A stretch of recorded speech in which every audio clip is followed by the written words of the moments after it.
I discovered a hidden box in my deceased grandmother's attic, containing my old elementary school report cards, showing straight A's and glowing teacher comments about my exceptional intelligence and creativity.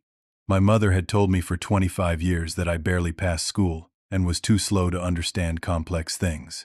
Standing in that dusty attic, holding proof that everything I believed about myself was a lie, I realized my mother deliberately destroyed my self-confidence and sabotaged my potential from childhood. My name is Jeffrey, and until 3 weeks ago, I believed I was exactly what my mother Linda had always told me I was. The slow one, the one who needed simple explanations and couldn't handle complicated tasks. Growing up in our suburban Denver home, I watched my younger sister Sarah excel at everything while I struggled to keep up. At least, that's what I thought was happening. Linda had a way of making comparisons that cut deep. When Sarah brought home a B+ on a math test in 5th grade, Linda would beam with pride and put it on the refrigerator.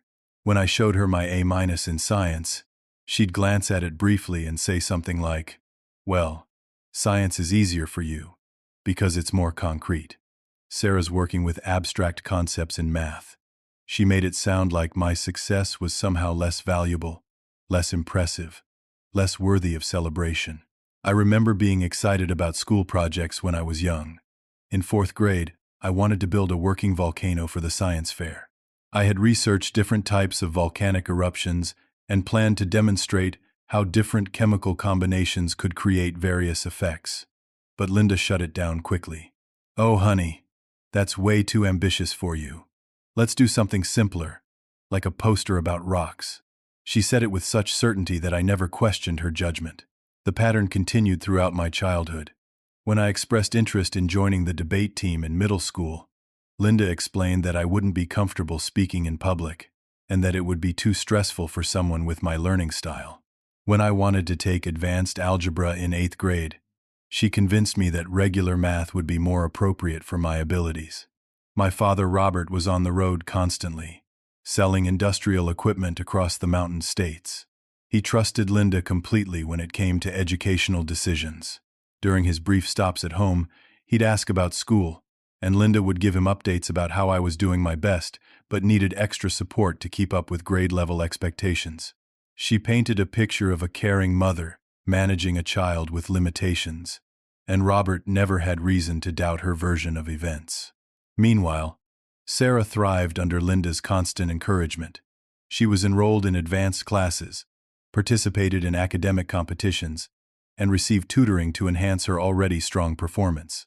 The difference in treatment was stark, but Linda had convinced me that Sarah simply had natural abilities that I lacked.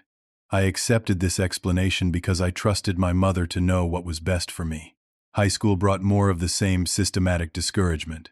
When I showed interest in taking chemistry, Linda scheduled volunteer work at the local animal shelter during the same time period, insisting that hands-on work with animals would be better suited to my strengths than theoretical science classes. She had a gift for making limitations sound like personalized care. I graduated from high school with decent grades in basic classes. Convinced that I had reached my academic ceiling, Linda discouraged me from applying to college, suggesting that I explore practical career options instead. She helped me find a job at a local warehouse, where I started as a loader and gradually worked my way up to supervisor over the past 10 years. The position suited me well enough. I was good at organizing systems, managing inventory, and coordinating with drivers. My colleagues respected my work, and I took pride in running an efficient operation.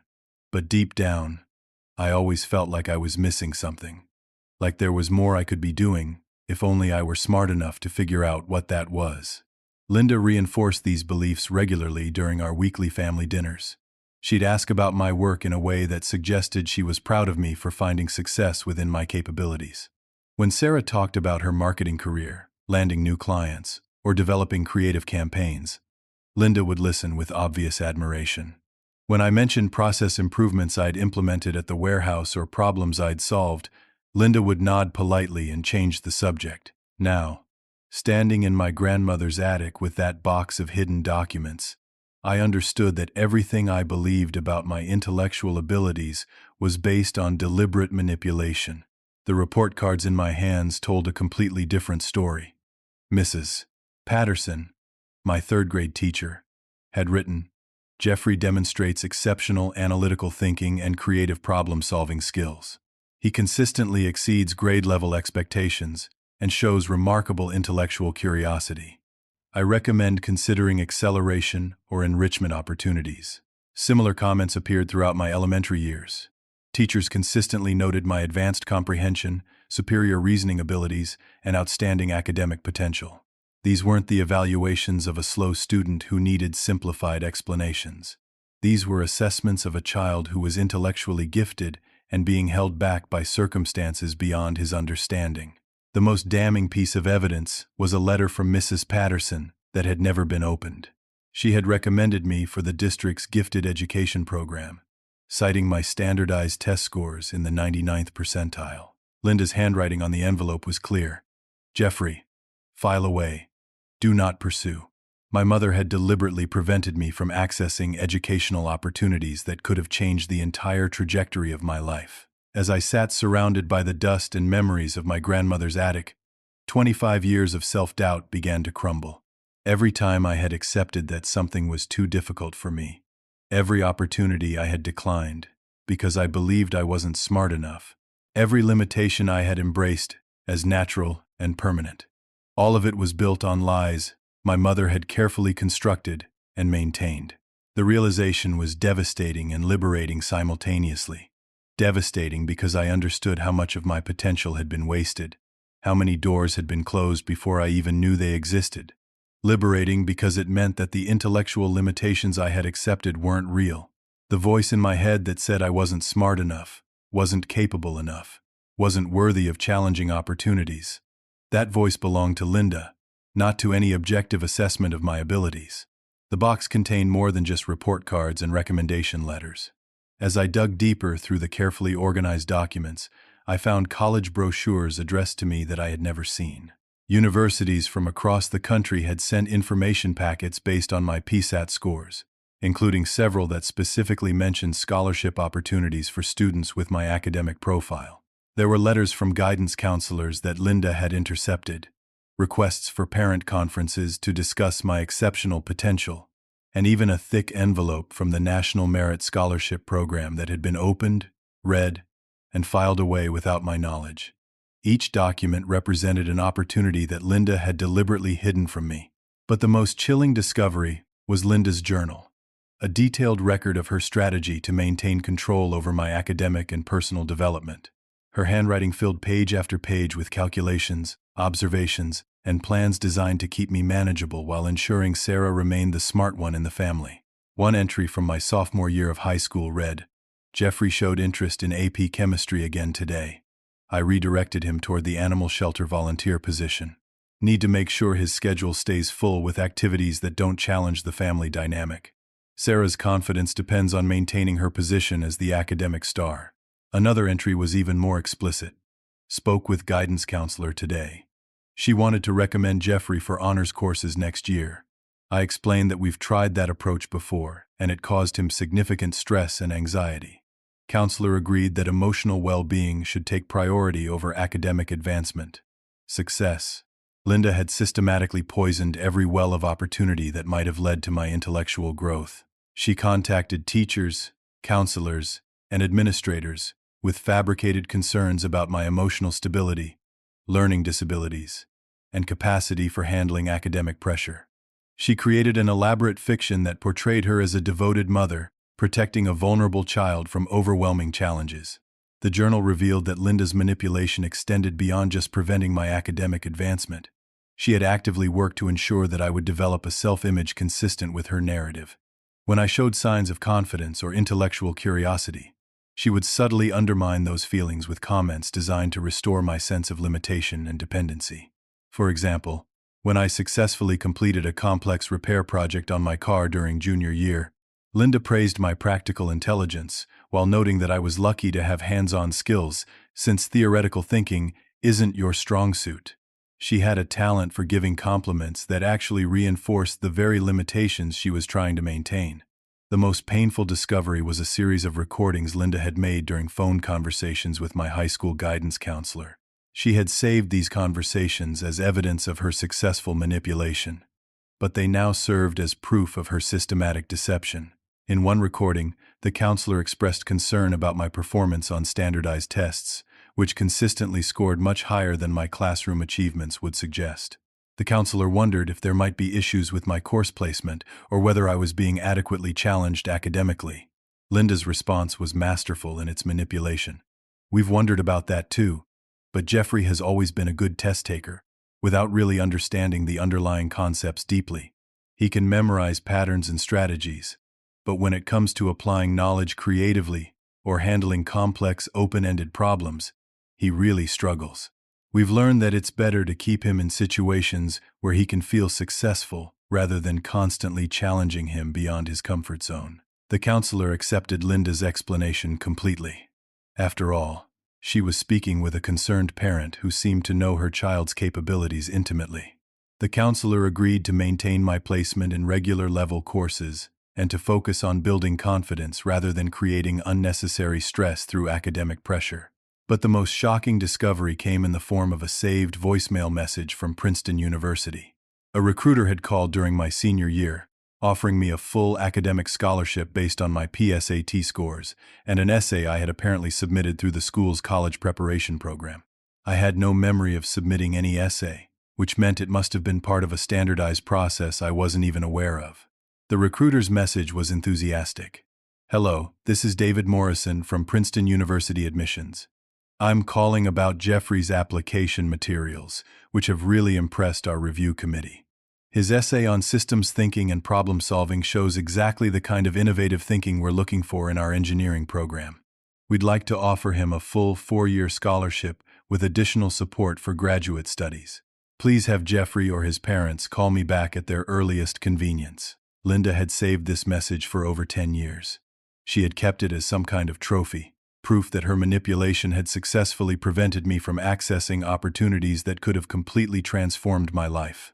The scholarship offer had expired when no one returned the call, and I had never known that Princeton University had wanted to pay for my education and prepare me for a career in engineering.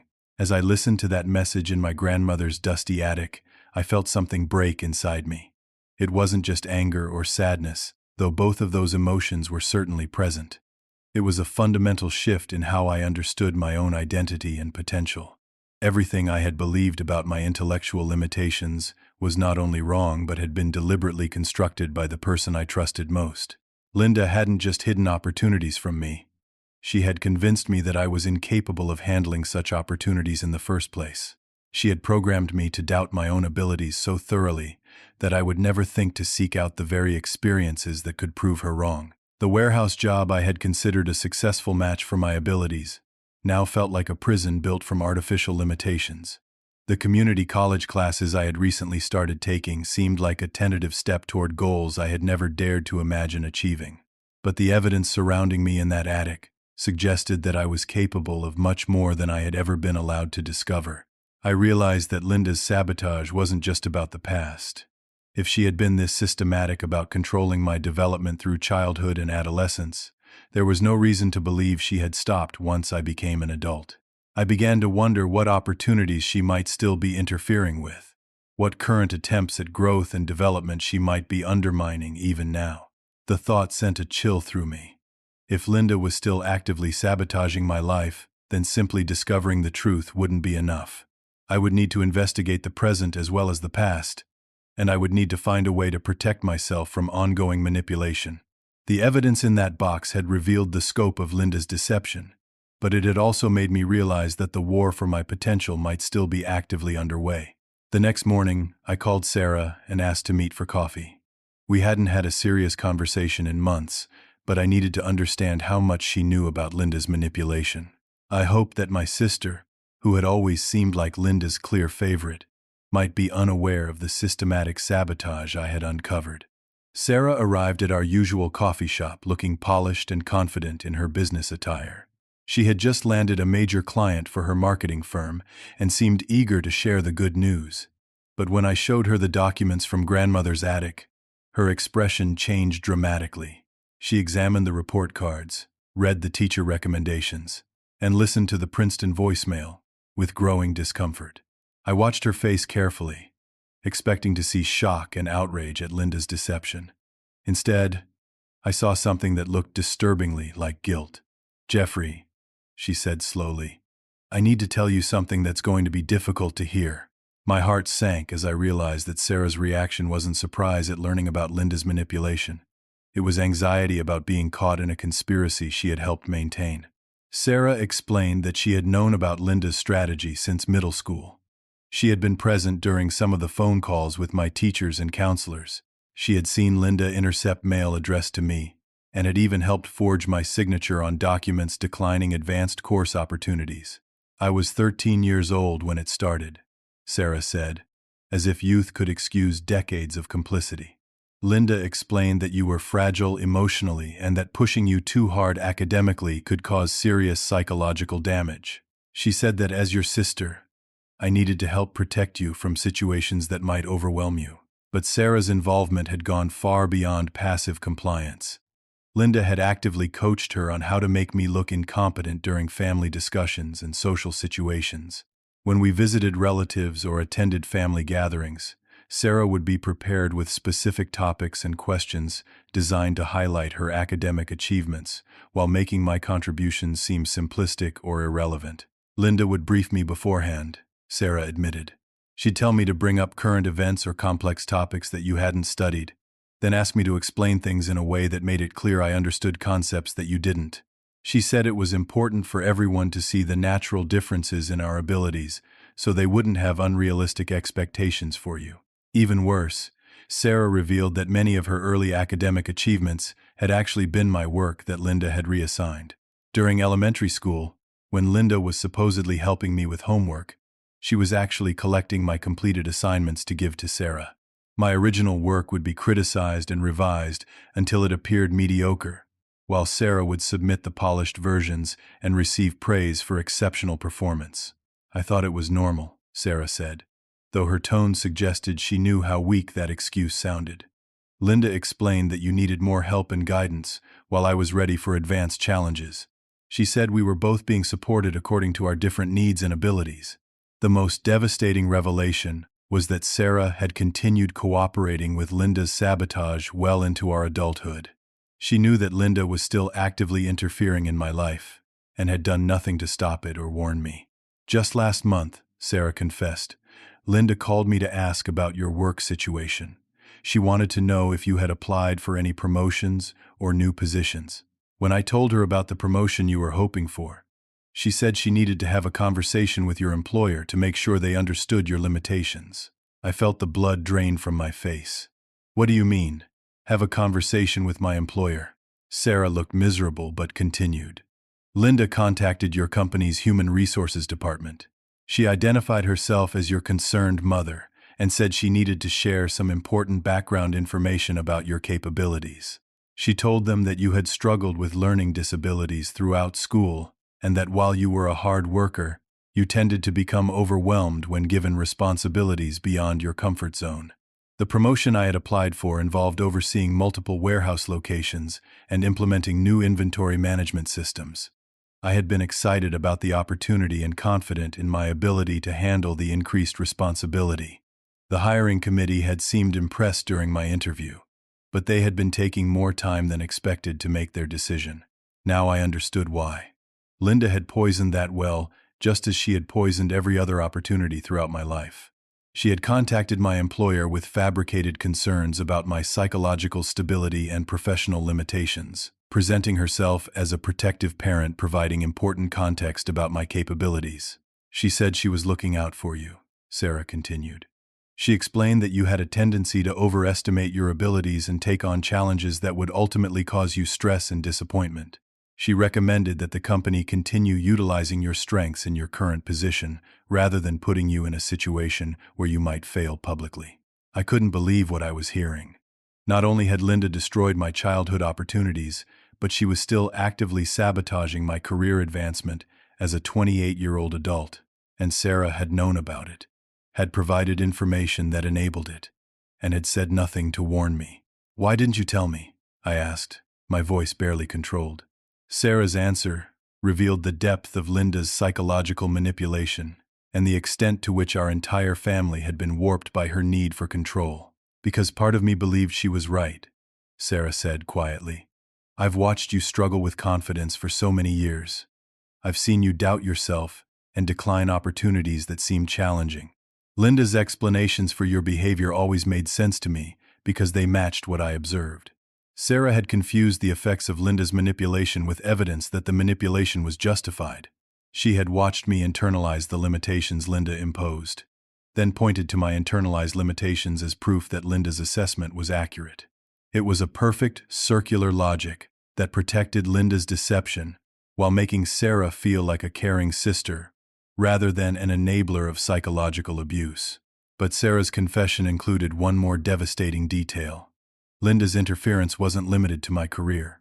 She had also been sabotaging my personal relationships, including my engagement to Emma 3 years earlier. Linda reached out to Emma, Sarah said.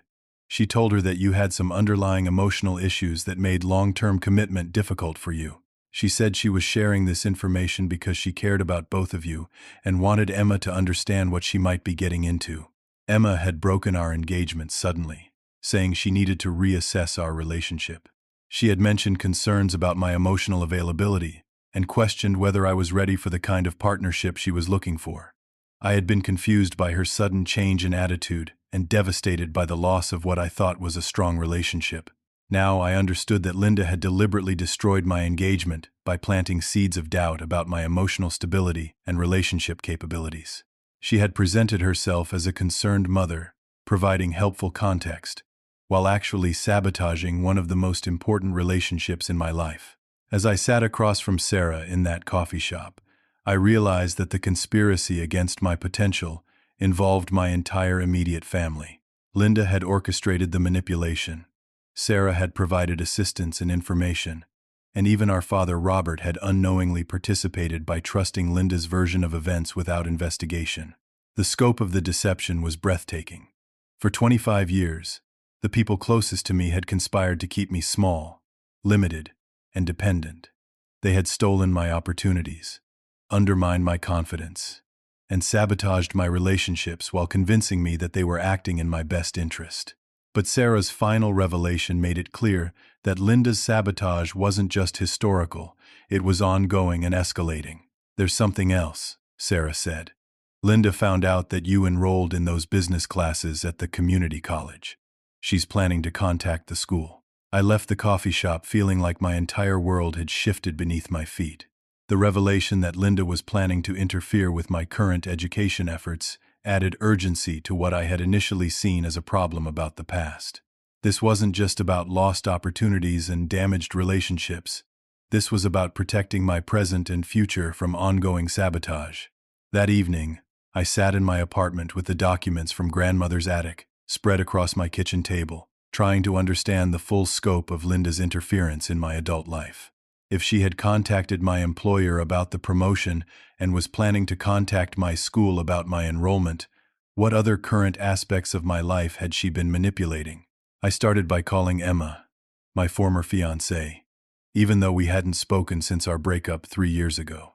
The conversation was awkward at first, but when I explained what I had discovered about Linda's interference, Emma's response confirmed my worst fears.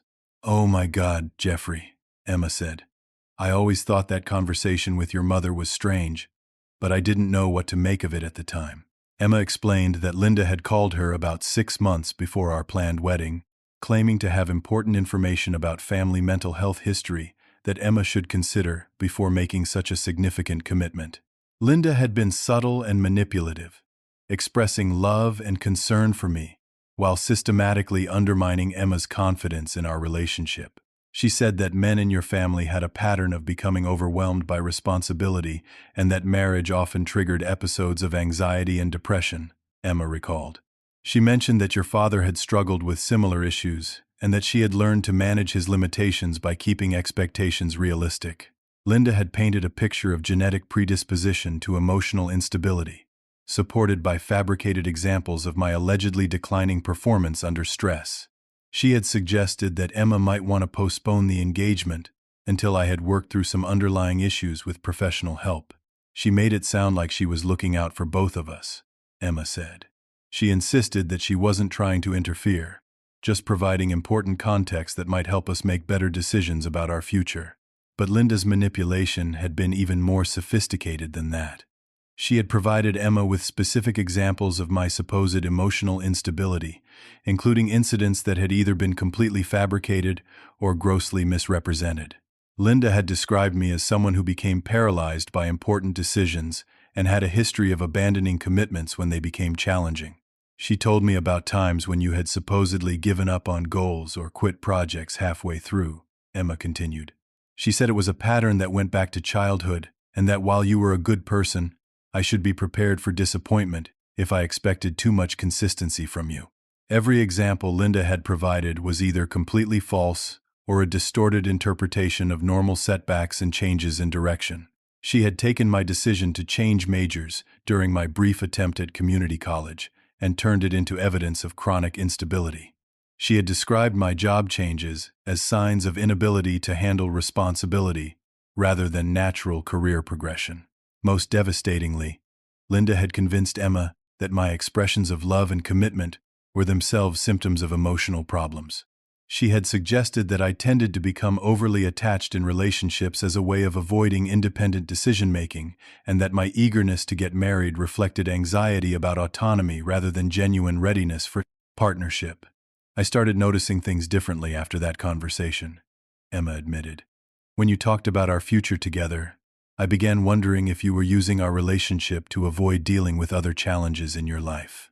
When you seemed excited about wedding planning, I thought maybe you were trying to rush into commitment because you were afraid of being on your own. Linda had poisoned Emma's perception of my love itself, turning my strengths as a partner into evidence of psychological weakness. Emma had broken our engagement not because of anything I had actually done, but because Linda had convinced her to interpret my behavior through a lens of pathology and limitation. The conversation with Emma was painful but necessary. It confirmed that Linda's sabotage extended to every area of my life, and that she was willing to destroy my most important relationships to maintain her control over my development and opportunities. But Emma's information also provided me with something valuable: proof of Linda's specific lies and manipulative tactics. Emma had taken notes during her conversation with Linda, including details about the supposed family mental health history that Linda had fabricated. This documentation would be crucial if I decided to confront Linda directly or seek outside intervention. After ending the call with Emma, I decided to investigate Linda's claims about contacting my community college. I had enrolled in a business management program 3 months earlier, taking evening classes while continuing to work full-time. The coursework was challenging but manageable, and I was earning strong grades while discovering a genuine passion for organizational theory and strategic planning. I called the school's administrative office the next morning and spoke with a counselor about any recent communications from family members. What I learned made my stomach turn. Linda had indeed contacted the school, speaking with both the registrar and my academic advisor. She had claimed that I was experiencing significant stress related to the coursework, and that the family was concerned about my ability to handle the academic demands while maintaining full-time employment. More seriously, Linda had questioned the validity of my high school transcripts, suggesting that there might have been administrative errors in my academic records that would affect my eligibility for college-level coursework. She had requested that the school verify my credentials and consider whether I might be better served by developmental courses rather than the regular curriculum. The registrar had taken Linda's concerns seriously and had scheduled a meeting with me for the following week to review my academic background and discuss potential adjustments to my course load. Without my knowledge, Linda had initiated a process that could have resulted in my removal from the classes I was genuinely enjoying and succeeding in. But Linda's interference went beyond just my current enrollment. She had also contacted my professors directly, expressing concerns about my tendency to overcommit and asking them to monitor my performance for signs of stress or academic struggle. She had positioned herself as a concerned parent working collaboratively with the educational system to ensure my success, while actually undermining my standing and creating doubt about my capabilities. One professor had already adjusted his expectations for my performance based on Linda's input. He had begun offering me simplified assignments and extra support that I didn't need or want, treating me as if I were struggling when I was actually performing at the top of the class. The most infuriating discovery was that Linda had used her interference with my employer as evidence of her credibility with the school. She had mentioned that she was already working with my workplace to ensure that my job responsibilities were appropriate for my capabilities, presenting this as proof of her ongoing involvement in managing my development. This revelation made me realize that Linda's sabotage wasn't just a series of isolated incidents, but part of a coordinated campaign to control every aspect of my life. She was systematically contacting the institutions and people that mattered to my growth and advancement, poisoning each relationship with fabricated concerns about my stability and capabilities. As I hung up the phone with the school counselor, I felt a mixture of rage and determination that I had never experienced before. Linda's manipulation had stolen my past opportunities and was actively threatening my present efforts at self-improvement. But now I knew exactly what she was doing and how she was doing it. For the first time in my life, I had the information and evidence I needed to fight back effectively. The question was no longer whether Linda was sabotaging my life. The question was what I was going to do to stop her and reclaim the potential she had spent 25 years trying to destroy. But first, I needed to protect myself from the immediate threat. Linda had already initiated processes with both my employer and my school that could derail my current progress. I would need to act quickly to prevent further damage while building a case that would expose the full scope of her deception and ensure that her interference could never happen again. I realized I needed to approach this situation strategically, rather than confronting Linda directly while emotions were running high. If I was going to expose 25 years of systematic manipulation, I needed evidence, witnesses, and a plan that would prevent Linda from simply denying everything and continuing her sabotage through different channels. My first step was reaching out to Mrs. Patterson, my third-grade teacher who had written such glowing recommendations and had tried to get me into the gifted program. I found her contact information through the Retired Teachers Association and called her on a Sunday afternoon, hoping she might remember me despite the decades that had passed. "Jeffrey Williams," she said immediately when I introduced myself. "Of course I remember you. You were one of the brightest students I ever taught. I often wondered what happened to you." Mrs. Patterson's memory of my elementary school years was remarkably clear and completely contradicted everything Linda had told me about my academic struggles. She remembered me as an exceptional student who consistently performed above grade level and demonstrated creative, problem-solving abilities that impressed even experienced educators. "You had such intellectual curiosity," Mrs. Patterson recalled. "You would ask questions that showed you were thinking several steps ahead of the lesson. I remember thinking that you needed more challenging material to keep you engaged, which is why I recommended you for the gifted program." She also remembered her frustration with Linda's lack of response to her recommendations. Mrs. Patterson had made several attempts to discuss my academic potential with my parents, including requests for conferences that Linda had repeatedly postponed and eventually declined. "Your mother seemed disinterested in educational opportunities," Mrs. Patterson said.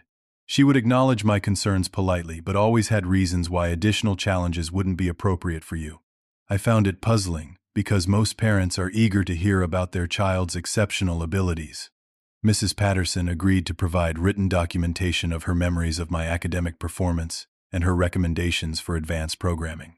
She also put me in touch with 2 other elementary school teachers who had similar recollections of my abilities and their unsuccessful attempts to communicate with Linda about educational opportunities. These teachers provided a crucial perspective that Linda couldn't dismiss or explain away.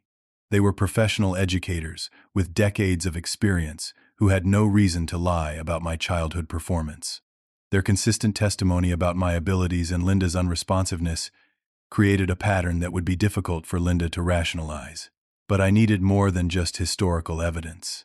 I needed proof of Linda's current interference and documentation of the specific lies she was telling about my capabilities. This required a more delicate approach that would allow me to gather evidence without alerting Linda to my investigation. I started by scheduling a meeting with my employer's human resources director to discuss my promotion application. Rather than revealing what I knew about Linda's interference, I simply asked for feedback about any concerns that might be affecting the decision process. The HR director was initially hesitant to share specific details, but when I expressed genuine concern about my professional development and asked directly whether there had been any external input about my qualifications, she confirmed that they had received family feedback about my capabilities. We occasionally get calls from family members who are concerned about employees taking on responsibilities that might cause stress, she explained. In your case, your mother provided some helpful context about your background and learning style that we felt we should consider in our evaluation process. I asked for specifics about Linda's concerns, positioning my questions as a desire to address any legitimate issues that might affect my performance. The HR director shared Linda's claims about my learning disabilities, my tendency to become overwhelmed by complex tasks, and my history of struggling with advanced responsibilities. None of these claims were true, and I was able to provide documentation and references that contradicted each of Linda's assertions. My work performance reviews consistently rated me as exceeding expectations. My colleagues regularly sought my input on complex problems. My track record showed steady advancement and increasing responsibility over my 10 years with the company. The HR director began to realize that she had been given inaccurate information, but she also expressed concern about the unusual nature of the situation.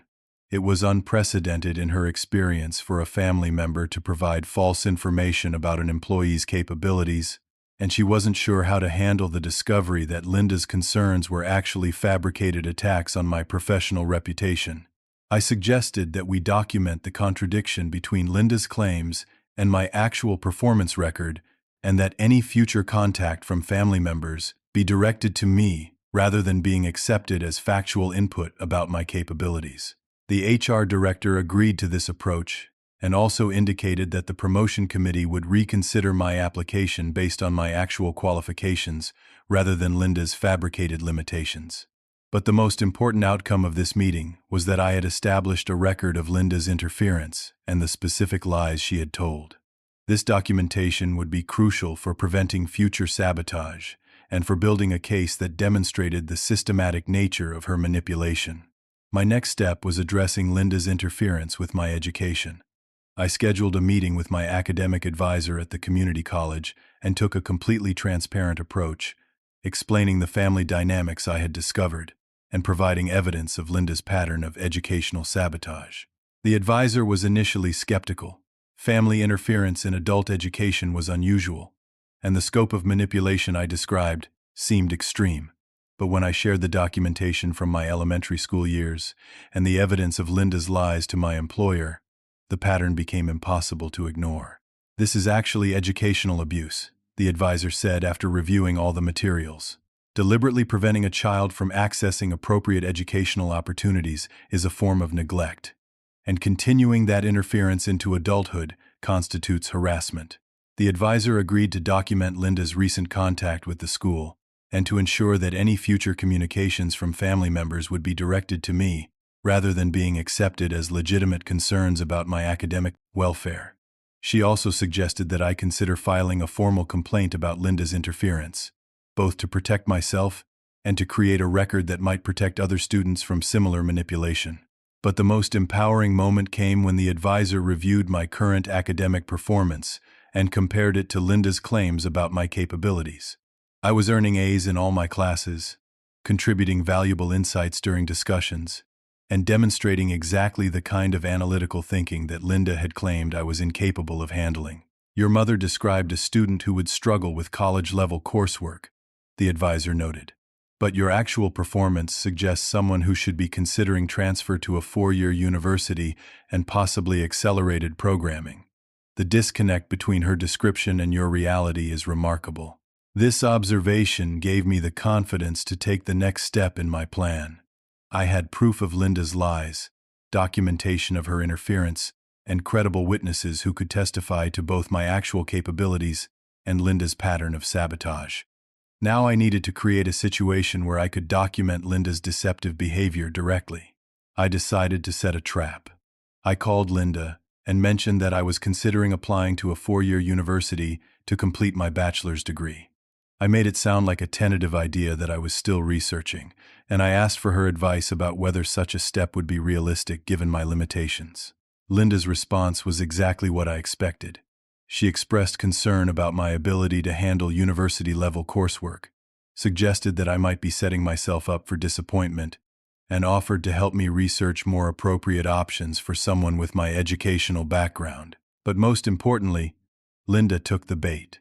She asked which schools I was considering, and when I mentioned a few local universities, she immediately offered to do some research and make some calls to help me understand whether these institutions would be a good fit for my capabilities. I knew that Linda would contact these schools just as she had contacted my employer and community college. But this time, I was prepared. I had already spoken with admissions counselors at each university, explained the situation, and arranged for Linda's calls to be documented and recorded where legally permissible. Within 3 days, Linda had contacted all 3 universities. She identified herself as my concerned mother and provided detailed misinformation about my academic background, learning disabilities, and emotional stability. She recommended that the schools encourage me to pursue more realistic educational goals rather than allow me to attempt coursework beyond my capabilities. The admissions counselors documented each conversation and shared the details with me. Linda's pattern was consistent. She presented herself as a loving, concerned parent while systematically undermining my qualifications and potential. She used the same fabricated concerns about stress and overwhelm, the same false claims about learning disabilities, and the same manipulation tactics that had been controlling my life for decades. But this time, Linda's sabotage had been anticipated and documented. I had recordings of her lies, witness statements from educational professionals, and a clear pattern of interference that could no longer be dismissed as parental concern or coincidence. I finally had the evidence I needed to confront Linda directly and to ensure that her manipulation could never again derail my opportunities or limit my potential. The question now was how to use this evidence most effectively, not just to stop Linda's current interference, but to expose the full scope of her deception and create accountability for 25 years of psychological abuse disguised as maternal care. I decided that the confrontation with Linda needed witnesses and documentation. This wasn't going to be a private family argument that could later be denied or reframed. This was going to be a formal presentation of evidence that would force her to acknowledge the scope of her deception and hopefully prevent future interference. I arranged for the meeting to take place at Sarah's house, where I could control the environment and ensure that the conversation was recorded. I had asked Mrs. Patterson to join us by phone, and I had prepared copies of all the documentation I had gathered, including the recordings of Linda's recent lies to universities and employers. Linda arrived expecting a routine family gathering, possibly thinking that I wanted to discuss my education plans or ask for advice about my career. She had no idea that I had spent weeks investigating her sabotage and building a comprehensive case against her manipulation. I started by showing Linda the contents of grandmother's attic. I placed the report cards, teacher recommendations, and college recruitment materials on the table, and watched her face as she realized that her carefully hidden evidence of my abilities was no longer secret. Linda's initial reaction was defensive denial. She claimed that the documents were out of context and that she had hidden them to protect me from unrealistic expectations. She insisted that despite what teachers had written, she knew my real capabilities as my mother and had made decisions based on her deeper understanding of my emotional and psychological needs. But when I played the recording of the Princeton recruiter's message offering me a full scholarship, Linda's composure began to crack. She tried to rationalize her decision not to tell me about the opportunity, claiming that such a prestigious program would have been overwhelming for someone with my anxiety issues and learning differences. "You never even gave me the chance to try," I said. "You decided for me that I couldn't handle challenging opportunities. And then you created a self-fulfilling prophecy by preventing me from accessing those opportunities." Linda's response revealed the twisted logic that had driven 25 years of sabotage. She genuinely believed that she had been protecting me, but her definition of protection involved preventing me from discovering my own capabilities and potential. She had convinced herself that keeping me limited and dependent was an act of love rather than control. "I was trying to save you from disappointment," Linda said. "I saw how sensitive you were, how much you needed encouragement and support. If I had let you attempt things beyond your abilities, you would have failed and been devastated." But Sarah, who had been silent during the early part of the confrontation, finally spoke up. She had been wrestling with guilt about her complicity in Linda's manipulation, and seeing the evidence laid out so clearly had apparently pushed her past her comfort zone with family loyalty. "Mom, you never let him find out what his abilities actually were," Sarah said.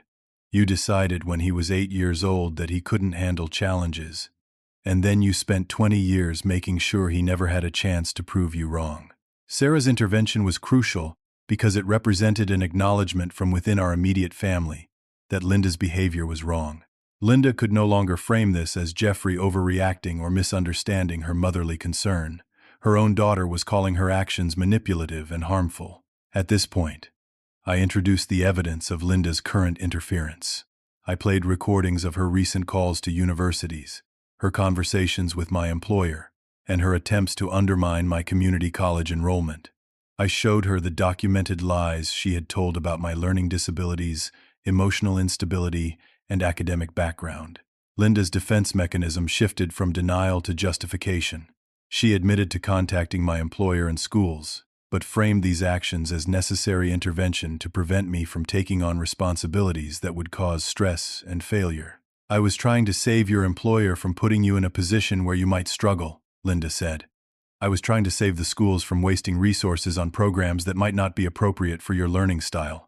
But the recordings made it clear that Linda wasn't expressing concern. She was making false statements about my capabilities and history. She had claimed I had documented learning disabilities that didn't exist. She had described academic and professional struggles that had never occurred. She had fabricated a version of my background that bore no resemblance to my actual experiences or performance. The most powerful moment in the confrontation came when I called Mrs. Patterson and put her on speakerphone.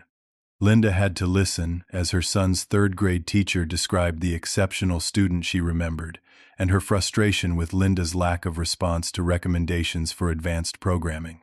"Jeffrey was one of the most intellectually gifted children I encountered in 30 years of teaching," Mrs. Patterson said. "I made multiple attempts to discuss his potential with his parents, but I was consistently told that additional challenges weren't appropriate for him. I found it puzzling then, and I find it heartbreaking now." Mrs. Patterson's testimony carried weight that Linda couldn't dismiss. This was a respected educator with no agenda other than accurately describing her professional observations. Her account directly contradicted Linda's narrative about my childhood abilities, and proved that trained professionals had recognized my potential even when my own mother was actively working to suppress it. But the most devastating evidence was Linda's own journal, which I had saved for last. Reading her detailed plans for maintaining my limitations and ensuring Sarah's position as the smart one made it impossible for Linda to claim that her sabotage was unintentional or motivated by genuine concern for my welfare. "You wrote about keeping me manageable," I said, reading directly from her journal. "You wrote about redirecting me away from challenging opportunities to maintain family dynamics. You wrote about your success in convincing school officials that I had limitations that didn't exist." Linda broke down completely at this point. 25 years of carefully constructed justifications crumbled as she faced the evidence of her systematic deception. She admitted that her interference had been motivated by fear rather than love. Fear that if I succeeded academically or professionally, I would no longer need her support and guidance. "I was terrified that you would grow beyond our family," Linda sobbed. "I was afraid that if you became too successful or independent, you would leave us behind. I thought that keeping you close and dependent was the only way to ensure that you would always be part of our lives." Linda's confession revealed the profound selfishness that had driven her manipulation. She had been willing to sacrifice my potential and happiness to satisfy her own need for control and relevance. She had disguised psychological abuse as maternal protection and had convinced herself that limiting my opportunities was an act of love. But Linda's breakdown also included acknowledgement that her actions had legal consequences. The evidence I had gathered didn't just prove family dysfunction, it documented harassment, fraud, and educational interference that could result in formal sanctions. "The school officials want to file a complaint," I told Linda. Your interference with my education and employment constitutes harassment, and your false statements about my capabilities could be considered fraudulent misrepresentation. Linda begged me not to pursue legal action, promising to stop her interference and to contact everyone she had misled with corrections to her false statements. She offered to write letters to my employer, my schools, and even to Emma, acknowledging that her previous communications had been based on inaccurate information and personal fears rather than objective assessment of my capabilities. But I made it clear that this wasn't just about stopping future interference. It was about accountability for decades of damage and systematic sabotage. Linda would need to face consequences for her actions, both to ensure that the manipulation truly ended and to begin the process of repairing the relationships and opportunities she had destroyed. The confrontation ended with Linda agreeing to seek therapy for her control issues and to make formal retractions of her false statements about my capabilities. But more importantly, it ended with the complete exposure of the deception that had controlled my life for 25 years, and the beginning of my reclamation of the potential Linda had spent decades trying to suppress. 6 months after that confrontation, my life has transformed in ways I never thought possible. The systematic removal of artificial limitations has unleashed potential that Linda's manipulation had kept buried for decades, and the results have exceeded even my most optimistic expectations. My promotion at the warehouse came through within 2 weeks of Linda's retraction letter to Human Resources. The company not only offered me the position I had originally applied for, but also expressed interest in my ideas for implementing efficiency improvements across multiple locations. My new role involves overseeing operations for 6 facilities and developing training programs for supervisory staff throughout the region. The work challenges me in exactly the ways I had always craved but never thought I could handle. I analyze complex logistical problems, develop strategic solutions, and present recommendations to senior leadership.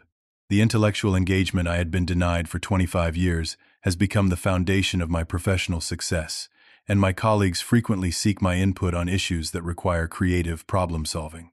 But perhaps the most satisfying development has been my academic acceleration. After Linda's interference was exposed and documented, the community college recommended that I apply for transfer to a 4-year university with advanced standing. My performance in business courses had been so strong that several universities offered scholarship opportunities specifically for students with demonstrated analytical abilities. I chose to enroll in an accelerated bachelor's program in industrial engineering at the University of Colorado, Denver, the same field that Princeton had wanted to recruit me for 10 years earlier. The irony wasn't lost on me that I was finally pursuing the education Linda had prevented me from accessing when it was originally offered. The academic work has been challenging but deeply fulfilling. After years of believing I was intellectually limited, I find myself thriving in courses that require complex mathematical reasoning, systems analysis, and creative design thinking.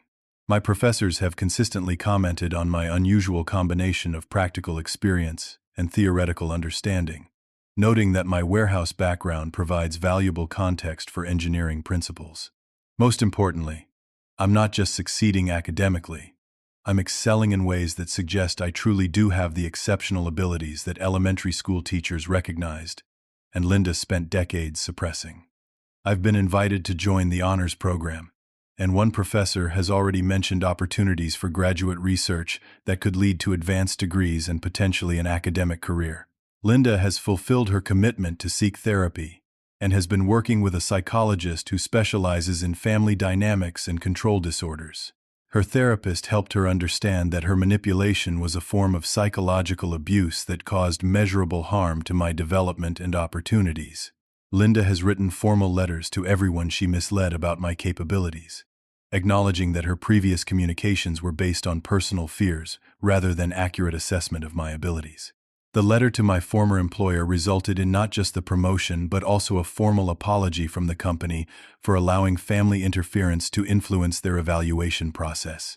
They've implemented new policies to prevent similar situations and have asked me to help develop training for managers about recognizing and addressing external manipulation of employee assessments. Linda's letter to my community college led to a broader investigation of family interference in student evaluations. The college discovered that Linda's case wasn't entirely unique. Other students had been affected by family members who provided false information about their capabilities. The institution has now implemented verification procedures and support services for students who may be experiencing educational sabotage. Perhaps most healing was Linda's letter to Emma, acknowledging that her interference in our relationship was based on fabricated concerns and personal control issues, rather than legitimate worries about my emotional stability or commitment capabilities. Emma and I have reconnected, and while we're taking things slowly after 3 years apart, we're building a relationship based on honest communication and mutual respect, rather than the fear and doubt that Linda's manipulation had created. Emma has been remarkably understanding about the family dynamics that led to our breakup. She recognizes that Linda's manipulation affected both of us and that my apparent lack of confidence and direction were symptoms of systematic psychological suppression rather than genuine personal limitations. We're exploring the possibility of rebuilding our relationship now that I understand my authentic capabilities and potential. Sarah has become one of my strongest advocates in this process of reclamation and growth. She's used her marketing skills to help me develop professional presentations and has provided valuable networking contacts that have accelerated my career advancement. Her guilt about her complicity in Linda's manipulation has motivated her to actively support my success in ways that help repair the damage her silence enabled. But Sarah has also been dealing with her own psychological aftermath from growing up in Linda's manipulative family system. She's realized that while she benefited from being designated the smart one, she also suffered from the pressure to maintain that role and the guilt of participating in my suppression. She's started therapy to address the competitive dynamics and moral compromises that Linda's manipulation created within our family relationships. Robert, our father, has been devastated to learn about the scope of manipulation that occurred while he was focused on work and travel. He's taken early retirement to spend time rebuilding relationships with both Sarah and me, and he's become a powerful advocate for my continued education and career advancement. His support has been crucial in helping me overcome decades of internalized doubt about my intellectual abilities. The most profound change has been in my sense of identity and possibility. For 25 years, I navigated the world believing that I was fundamentally limited in my intellectual capacity and career potential. I made decisions based on artificial constraints and accepted diminished opportunities because I trusted that my family knew my capabilities better than I did. Now I understand that those limitations existed only in Linda's need for control and in the systematic deception she maintained to satisfy that need. My actual capabilities are not only equal to what I had been denied, but potentially exceed what even I had dared to imagine during moments of secret ambition. The engineering courses that once seemed impossibly complex are now engaging puzzles that I solve with confidence and creativity. The leadership responsibilities that Linda convinced me would overwhelm me have become sources of professional satisfaction and personal growth. The intellectual challenges I was taught to avoid have become the foundation of my academic and career success. But this experience has taught me something even more important than the recognition of my own potential. I've learned that some people will try to keep you small, not because of your limitations, but because of their own fears and insecurities. Linda's manipulation wasn't really about my capabilities.